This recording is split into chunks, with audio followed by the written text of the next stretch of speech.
Meus caros, vivam mais de uma semana após o meu último vídeo.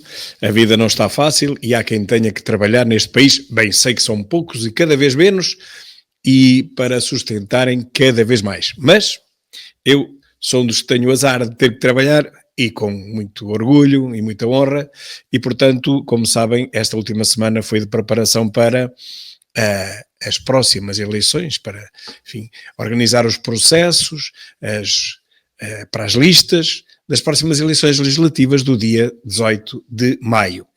E vamos falar nisso mais à frente, não vos vou para já desvendar o segredo, mas mais à frente sim. E vou ver aqui uma situação, enfim, que é cada vez mais normal, embora por mais anormal que a todos pareça, que é isto.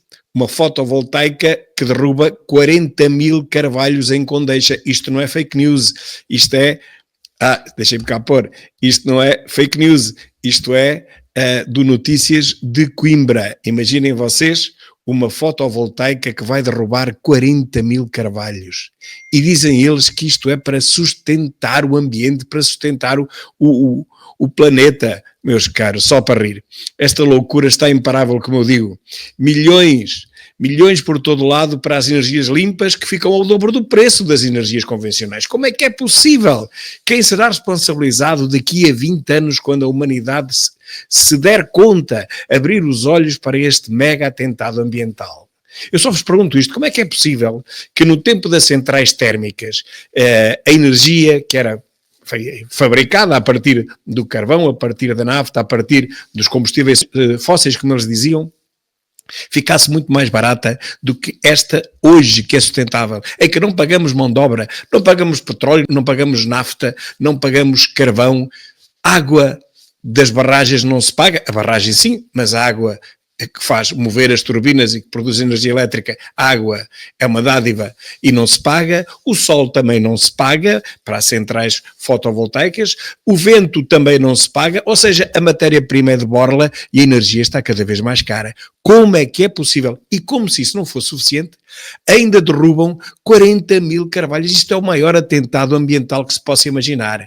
Carvalhos, árvores que têm dezenas de anos, algumas seculares, que produzem o oxigênio de que nós precisamos para a nossa vida, que através da fotossíntese transformam o dióxido de carbono novamente em oxigênio de que nós precisamos para respirar.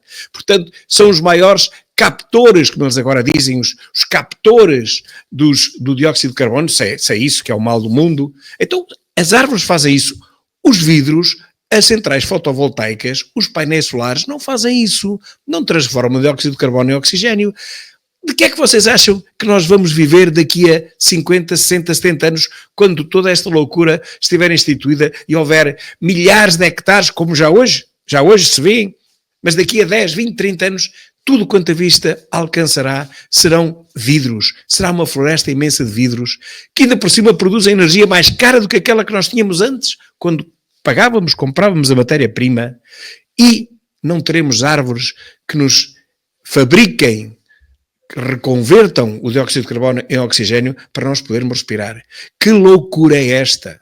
Meu Deus, espero que haja rapidamente uma mudança de paradigma e que as pessoas percebam que nós precisamos é das árvores, não precisamos de vidros, precisamos de florestas de árvores e não de vidros. A minha nova carrinha, que eu arranjei, em contacto com o povo aqui na Serra da Estrela, já preparado para a pré-campanha, que já começou. Este já é o terceiro dia de pré-campanha. A carrinha tinha acabado de ser pintada e cá estamos nós na feira de ceia em contacto com o povo. Tem um franguinho espetacular, o franguinho do Diniz é espetacular. Não percam se passarem por ceia ou se forem senenses. E depois aqui vem a CNN, a Communist News Network, sempre não é o lado do povo, é o lado da desinformação. Diz que o Chega tem um problema em mãos, que são as sondagens, e o Ventura não quer falar dele. Mas as sondagens, neste momento, são todas favoráveis. Isto tem para aí 4 ou 5 dias. O eleitorado não desculpa a pedofilia. O que é que tem a ver o Chega com a pedofilia? O que é que tem a ver o partido com a pedofilia? O que é que tem o partido a ver com isso? Nada, não é?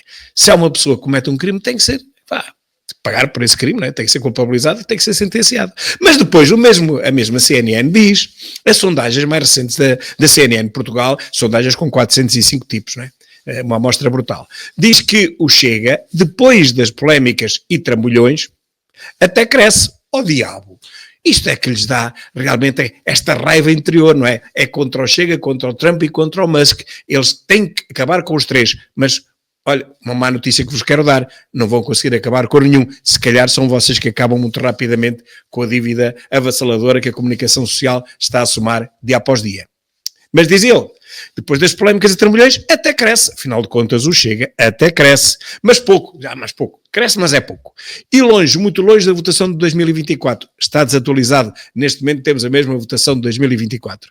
Mas ainda há muito estigma associado à afirmação da intenção de voto no Chega. Na hora H, as polémicas até podem ser desvalorizadas. E estão a ser desvalorizadas porque as polémicas são vocês que as criam. E o Ventura não está nada preocupado. Eu pergunto, esta pouca vergonha de compararem um tipo que desviou umas malas, que roubou umas malas no aeroporto, com outros do PS, do PSD, do Centrão, que desviam milhões.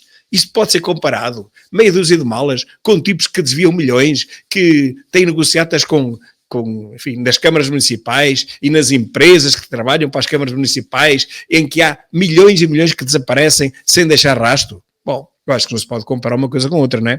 Então eu pergunto, esta pouca vergonha panfletária, descarada, anti-Chega, isto é jornalismo? Mas que pocilga intelectual é esta?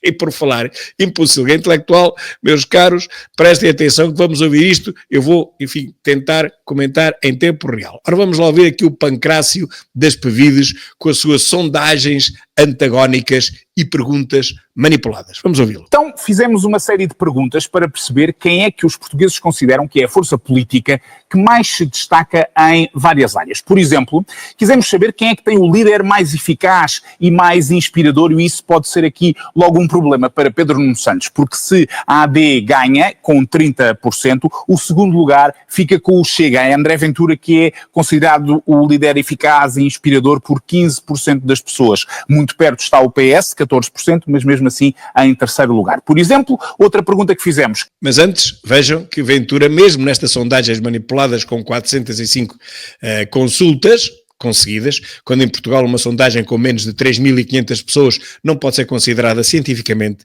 fiável, como já vos demonstrei, basta pensar que temos 308 municípios e, portanto, basta pensar que temos pelo menos 3, o normal é 4 estratificações etárias, 18 anos até aos 40, dos 40 até aos 50 pelo menos, aos 55, 55 até aos 70 e por aí fora.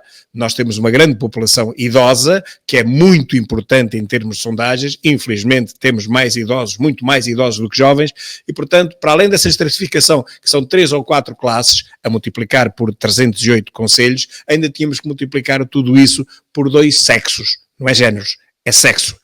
Género é na gramática. Sexo masculino e feminino. Portanto, multiplicando isto tudo, dava-nos cerca de 7 mil, mas metade, pelo menos metade, seria o ideal, porque também não se pode fazer sondagens com 7 mil pessoas, para conseguirmos ter uma ideia aproximada. Mas 7 mil é muito, 3.500 estaria bem, agora 400, desculpem lá isso.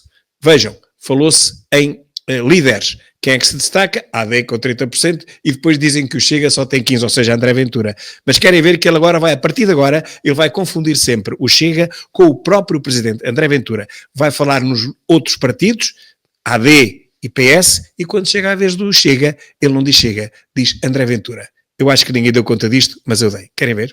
Melhor estratégia de desenvolvimento económico para o país. Aqui, André Ventura já não conta neste campeonato dos 3 mais votados. E ele todo contente. O André Ventura não conta. Mas quem é que oferece políticas mais eficazes, mas também mais justas em relação à imigração? AD 32%, PS 18% e aqui volta a entrar em jogo André Ventura com 15%. Ele, aliás, vai ter um lugar ainda mais destacado quando nós perguntamos. Perceberam? AD 32%, PS 18% e André Ventura 15%. Não sei se ouviram, mas vamos andar um bocadinho para trás. Também não custa nada. Vamos andar um bocadinho para trás. Ora ouçam outra vez, faz favor. Mas também mais justas em relação à imigração. AD 32%, PS 18% e aqui volta a entrar em jogo André Ventura com 15%. Cá está. Viram agora AD, PS em vez de ser Chega, André Ventura. Isto vai acontecer mais vezes. Aliás, vai ter um lugar ainda mais destacado quando nós perguntamos quem é que oferece melhores propostas em termos de segurança. É um tema que tem estado nos últimos dias a ser discutido novamente. A AD, 35%.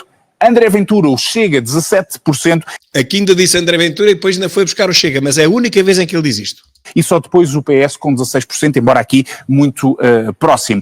Sempre próximo, embora o Ventura esteja à frente, o outro está sempre próximo. Sempre a fazerem, digamos, a apologia de todos contra André Ventura e contra o Chega. Portanto, digamos que a AD ganha em toda a linha, isto já explica alguma coisa e não é surpresa quando perguntamos quem é que merece ganhar, que novamente os portugueses apontam sobretudo a AD com 43%, o PS fica em segundo lugar com 22% e André Ventura consegue 9%. E André Ventura, perceberam outra vez, amigos? AD 43, PS 22 e André Ventura com 9. É inacreditável. Este tipo não controla o próprio cérebro. Ele é tão raivoso, tão fanático anti-Chega, que ele não controla as próprias palavras. É inacreditável este pancrácio das pevides. Agora perguntamos também quem é que acha que vai ganhar e aqui o resultado é ainda mais esmagador para a AD. 63% das pessoas dizem que é a AD, 20% para o PS e apenas 3% dizem que é a André Ventura. Esta sondagem da Pitagórica é brutal. Da Pitagórica, uma sondagem que é do PSD. É brutal. Ouviram? E ouviram bem, não vale a pena andar para trás, o vídeo nunca mais acaba. Mas é sempre AD, PS e depois André Ventura. É brutal. Ora bem, esta sondagem, chamam sondagem, esta brincadeira, com 400 pessoas a responder, dá, como se vê, um grande aplom, uma grande vantagem a AD. Embora não se pergunte, eles perguntam tudo menos o que é preciso. A pergunta sacramental, que seria em quem é que você vai votar, essa pergunta não é feita. É quem é que se destaca mais, quem acha que vai ganhar, mas não perguntam aquilo que é sacramental, que é em quem é que você votaria hoje. É uma sondagem completamente enviesada. Vamos ver a seguir uma outra sondagem que diz exatamente o contrário. Fixem isto e não se esqueçam. Afinal de contas, os três partidos chamam-se AD, que é uma coligação entre um partido e um outro inexistente, que é uma coisa chamada CDS, que não elege ninguém, e depois o PS, ok, é um partido com metade, menos de metade, digamos, das opções ou da simpatia do povo que respondeu a esta sondagem, e depois temos André Ventura. Não é o Chega, é André Ventura. É brutal, não é? Olhem, e por falar em André Ventura, depois das buscas da PJ, o Presidente da Câmara de Cascais, Carlos Carreiras, nega irregularidades na venda de um terreno e rejeita que Pinto Luz seja visado e aponta para quê? Aponta para a denúncia da extrema-direita. Portanto, o problema não é esta ginga-joga, esta negociata, esta corrupção. O problema é que ele diz que se suspeita que foi o Chega que praticou o crime. Não, que o denunciou. Portanto, o problema aqui seria o Chega que denunciou o crime. Portanto, o problema não é a corrupção. O problema não é o crime. O problema é que esse crime e essa corrupção, que pelos vistos não interessa nada, foram denunciados pelo Chega. Isso sim é que está completamente errado. Isso é uma pouca vergonha. Mas é mentira. A culpa não é do Ventura. Afinal, a denúncia é do PCP, que não é o Chega, e de uma organização ambientalista chamada SOS Quinta dos Ingleses.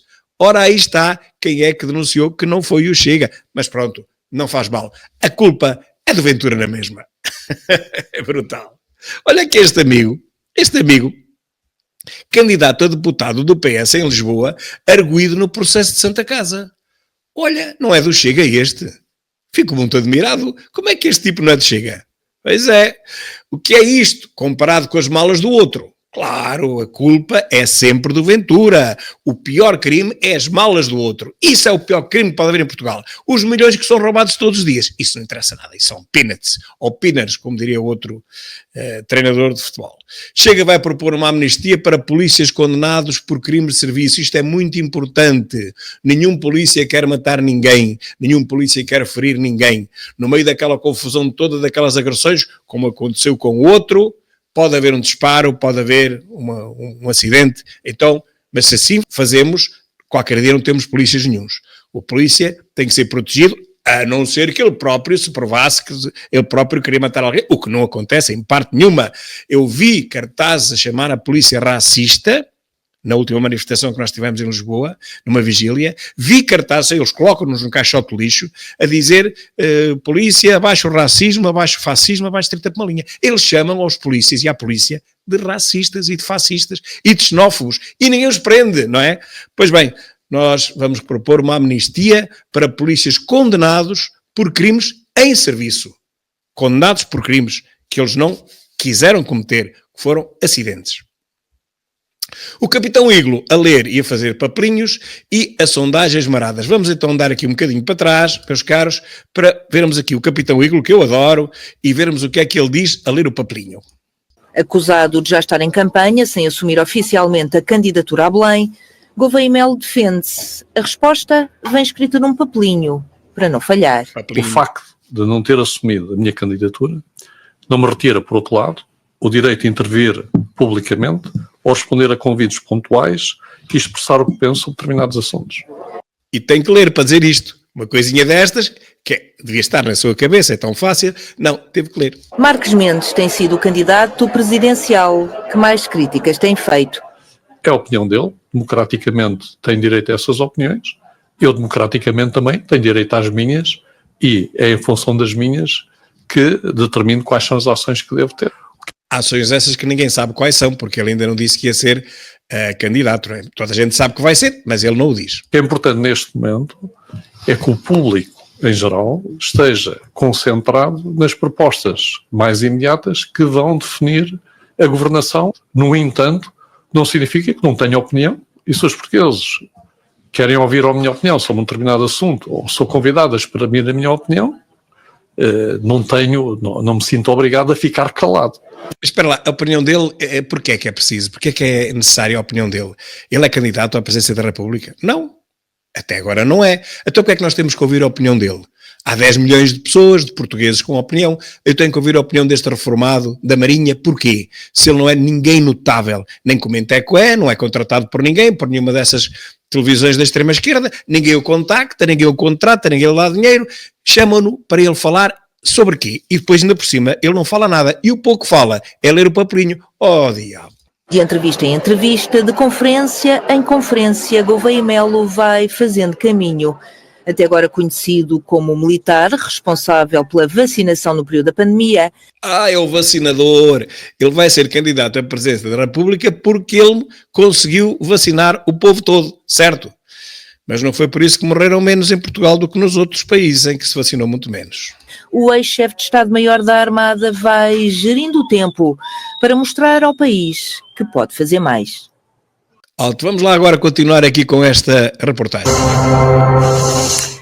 Porque estarão saturados da instabilidade. Os portugueses querem uma solução de governo duradoura. É uma das leituras da última grande sondagem CNN Portugal, TVI, JN e TSF, em que avaliamos que papel deve ter o Presidente da República depois das eleições de 18 de maio. Uma sondagenzinha sobre o papel do Presidente da República. Vamos lá ver. Uma maioria sólida.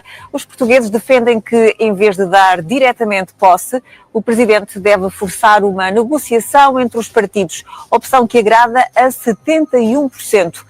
Portanto, acaba-se com a democracia. O Presidente da República vai obrigar, vai forçar, está ali a dizer, forçar a negociação. E se eles não chegarem a acordo, força mais. E se mesmo assim não chegarem a acordo, força outra vez. Chama-se isto democracia. Apenas 23% defendem que Marcelo Rebelo de Sousa dê posse a um governo minoritário. De resto, a imagem do Presidente não sai beliscada destes dias de tensão política, continua com mais de 50% de opiniões positivas e a do governo também não é muito, 54. Também não. Os níveis de aprovação andam muito perto dos 60%. Quanto ao primeiro-ministro, depois de ter descido no pico da crise, agora recupera e tem mais opiniões positivas do que negativas, ao contrário dos mas também é pouco. Principais líderes da oposição. Pedro Nuno Santos só consegue 28% de classificações positivas e soma 66% de opiniões más ou muito más. Bom, se isto for verdade e se isto se refletir nas urnas, o Pedro Nuno Maserati só tem um remédio, é ir dar a corda aos sapatos. Pior, só André Ventura, que desce aos níveis mais baixos de popularidade, 80% de opiniões negativas. Então, mas era para ter 80% de opiniões positivas. Então, se nós só temos 20%, o partido só tem 20%, não é normal que 80% tenham opiniões negativas? Nós só somos 20%, mesmo assim já somos um dos maiores partidos, não é? Mas só chegamos a 20%, só chegámos a 20%. Aliás, nas últimas sondagens, nas últimas eleições nem sequer chegámos a 20%, foram 18,9%, coisa do género. Nestas, se chegarmos a 20 já subimos mais do que 50 deputados que temos hoje. Então eu disse que quando elas dizem, e com aquela alegria imensa, que dizem, o pior é o Ventura, está cada vez pior, está nos mínimos históricos, ficam todos contentes. É inacreditável, não é? Da Pitagórica para a CNN Portugal. Outra vez a Pitagórica, querem ver a ficha técnica? TVI, JN e TSF foi feita entre os dias 24 e 29 de março, com base em 1000 entrevistas telefónicas efetivas. Já chegaram às 1000, porque até há pouco tempo eram 405. Como houve muita crítica, nomeadamente minhas e de outros, já ganharam juízo e agora já dizem que é 1000. Eu não sei se fizeram 1000, nem quero entrar por aí, mas mesmo 1000 é muito pouco. Agora imaginem o que era antes com 400. O erro da amostra é de 3,16% para um nível de confiança de 95,5%. Eu gostava que eles demonstrassem estes valores. Eles não demonstram estes valores, dizem o que querem. O erro é 3, tal para um intervalo de confiança de 95, isso não é assim, há fórmulas. Eles têm que demonstrar que isso é assim. E aqui uma imagem que foi tirada quando eu também estava lá em baixo, foi talvez o primeiro drone que sobrevoou a Serra da Estrela em 2013. Ainda não se falava em drone, só na televisão. Havia uns aparelhos agora que podiam tirar imagens aéreas, uma coisa recentíssima, uma coisa revolucionária, 2013, não esqueçam. E eu e um amigo meu, que é enfermeiro, viemos, o drone era dele, não era meu, eu nunca tive nenhum drone.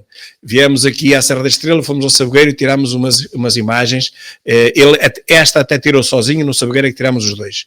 E foi a primeira imagem aérea tirada por um drone da torre. Foi esta que está aqui, em 4 de abril de 2013, já lá vão 12 anos. É histórico. E agora vamos ver o que é que diz este amigo sobre as sondagens maradas. Reparem uma coisa, ao contrário, eu vou parar aqui que é para pôr isto de início. Ao contrário daquela outra sondagem da Pitagórica, que toda a gente sabe que é o PSD, ou PS2, como queiram, vem agora uma sondagem para a RTP e mais uma data de jornais a dizerem, imaginem, exatamente o oposto e saíram as duas no mesmo dia. Esta sondagem indica o oposto. Recordam-se da última sondagem? A última dizia que Montenegro estava no topo, estava na crista da onda e Pedro Nuno Maserati não valia a ponta de um caracol. Vamos ver o que é que diz esta. A maioria dos portugueses responsabiliza o primeiro-ministro pela crise política que levou Portugal a eleições antecipadas.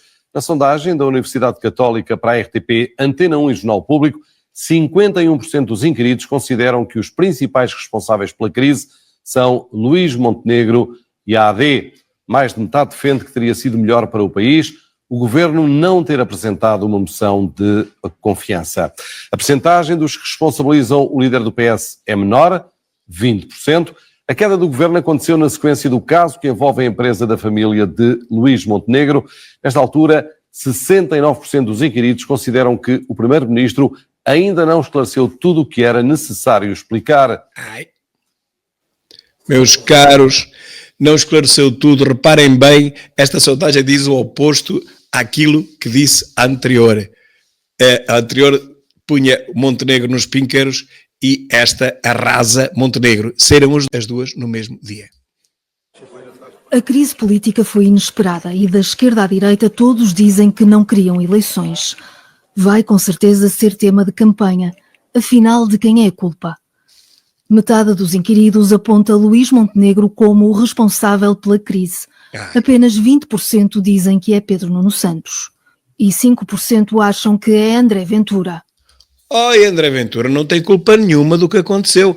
Estes portugueses são portugueses diferentes dos últimos portugueses que nós vimos na última sondagem da Pitagórica. São portugueses muito diferentes, não tem nada a ver com os outros portugueses. Devem viver em países completamente opostos, nos antípodas um do outro do globo.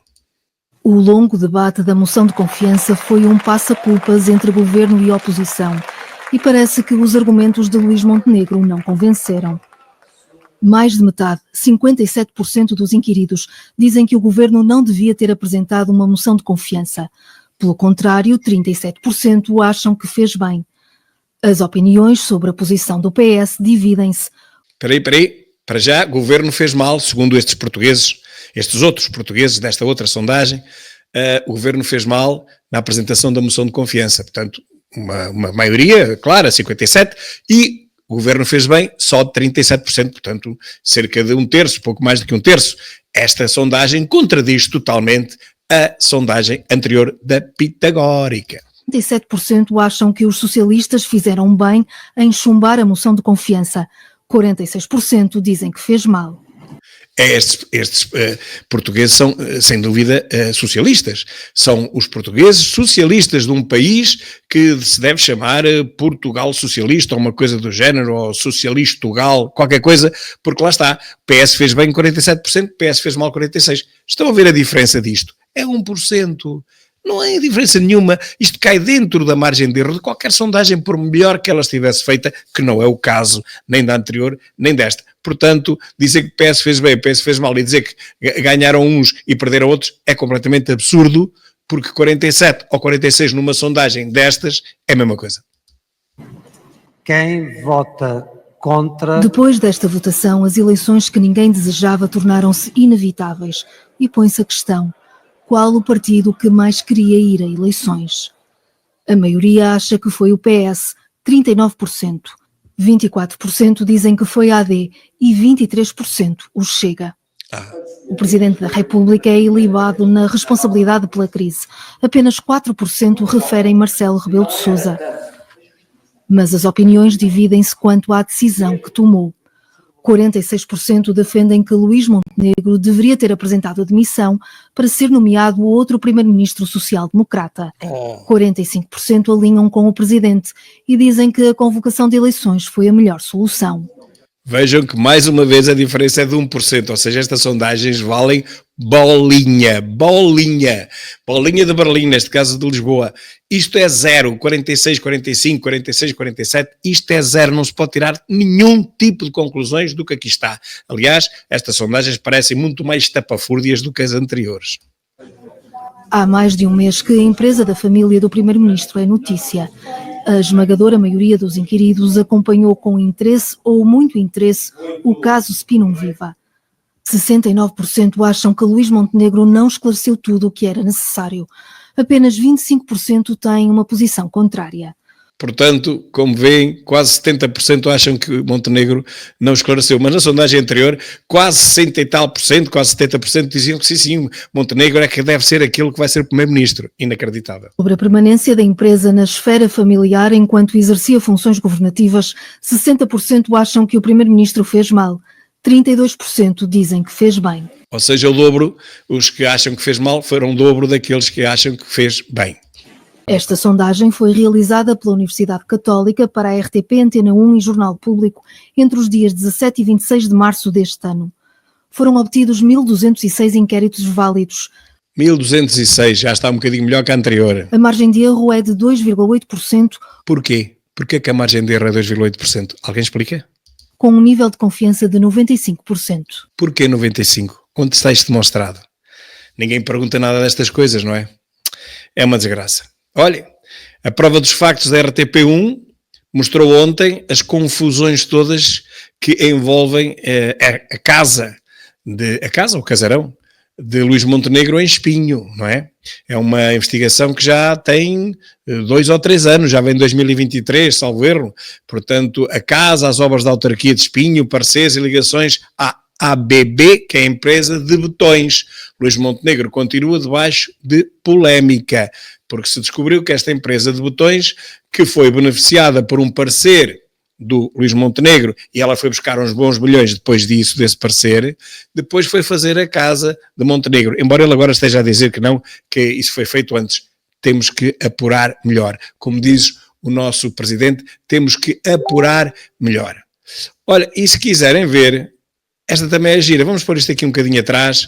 A botija de gás em Portugal custa 35,90€. Em Espanha, a mesma botija da mesma marca vendedora custa apenas 16,64€. Já em Espanha, a gasolina 95, 1,59€. Em Portugal, na mesma empresa, tem o custo de 1,80€ por litro. Claro que isto aqui explica-se por causa dos impostos. Estima-se que cerca de 60% do valor que pagamos vai para o Estado. Mas está tudo bem. Em Portugal somos líderes nas energias renováveis e isso é que importa. Não quero ser pessimista, mas há que apimentar um pouquinho as coisas e abrir os olhos. Vamos lá.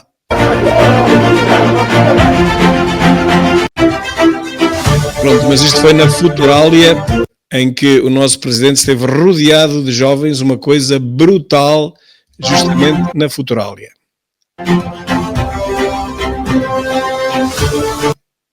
Quem viu o Pedro Nuno Maserati, que também passou por lá, com 3 ou 4 jovens atrás de si, e compara com esta multidão imensa de jovens que, enfim, acompanharam o nosso presidente, pode tirar logo uma conclusão. Tudo o que se vê nas televisões sobre sondagens, sobre se o André Ventura é o menos ou mais odiado da população, isso é tudo treta. A população adora André Ventura, por onde quer que ele vá, tem imensa gente de volta dele, centenas de pessoas de volta dele. Não se vê isto acontecer nem com Pedro Nuno Maserati, nem com Luís Monteverde. Não se vê de maneira nenhuma isto acontecer. E o primeiro-ministro escapa às urgências e passa por circuito interno do hospital para ser atendido. Segundo apurou o Correio da Manhã, Luís Montenegro não se cruzou com os restantes doentes que aguardavam para serem atendidos. Até um certo ponto percebe-se, era o primeiro-ministro, mas perguntava-se se ele ligou antes para a linha SNS 24 para saber qual era o hospital que estava aberto e para ter entrada nas urgências. E depois, uma vez nas urgências, será que esteve lá 30 horas com a pulseira amarela como estiveram os outros? Pois lá está. Essa é a grande diferença. Se Monteverde tivesse que esperar 30 horas nas urgências, como esperam os portugueses? Como seria? E para terminar este primeiro vídeo, que já vai longe, este primeiro vídeo dos últimos 7 ou 8 dias, vamos aqui ouvir o que diz São Bernardo Mentígrafo, com certeza conhecem, e que faz bem a diferença entre o que é falso e o que é verdadeiro. Não, entre o que é falso e o que é mentira, como vou ver a seguir. Ele só conhece 2 factualidades, a falsa e a mentirosa, e ele faz a distinção, ou tenta fazer a distinção entre eles, porque realmente a verdade é coisa que ele não conhece. Ora, ouçam. Este é mais um projeto editorial da SIC Notícias, exatamente com esse objetivo de cativar os mais jovens, e, portanto o mundo é-lhes explicado de uma forma simples, mas sempre numa lógica de apostar nos factos, apostar na verdade, fazer bem a distinção entre o que é falso e o que é mentira, fazer bem a distinção entre o que é falso e o que é mentira, fazer bem a distinção entre o que é falso e o que é mentira.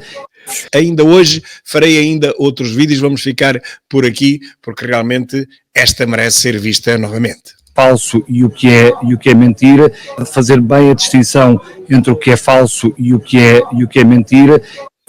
Este é mais um. É mais um. Até já, meus caros. Este é realmente mais um. Cromo.